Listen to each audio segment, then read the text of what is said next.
Reka nguhe ikaze hano kuri iyi cano, aho tugenda tubabwira yuko tugenda tubereka imari za makeya.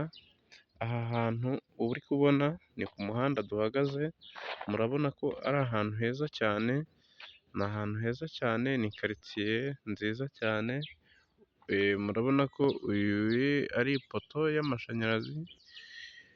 Tugiye kuhakwereka rero ikibanza gihagaze miliyoni imwe gusa, miliyoni imwe gusa, kandi ni mu murenge wa Bumbogo, mu kagari ka Nyagasozi,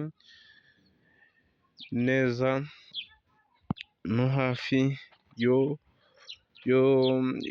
kuri paruwasi, ni hafi no kuri paruwasi, ntabwo ari kure yaho. Ubwo rero murabona ko aha hantu ari imari rwose ya miliyoni imwe. Dore ni iki kibanza turi kubereka kiri ku muhanda neza, gifite 9/18. Dore ngiki, reka tucyinjireho mukirebe. Dore ngiki ni iki ngiki, guhera kuri ririya poto kugeza aha ngaha, gutambika hirya, murumva ko 9/18 ni ahantu ushobora kuza ukagura kandi hakaba hazunguka. Ni ahantu rwose ushobora kuza ukagura hakaba hakunguka. Miliyoni imwe yonyine, miliyoni imwe yonyine.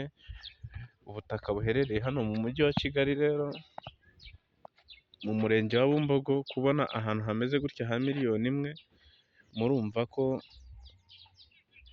ari imari, ni imari rwose. Murabona ko iri ku muhanda neza, ibijyanye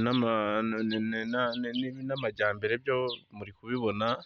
Ni karitsiye nziza itekanye, ushobora kuza ukishyuramo iki kibanza, ukazagicuruza nawe cyangwa ukareba ikindi wagikoresha. Murakoze rero, turabashimiye, mugire ibihe byiza.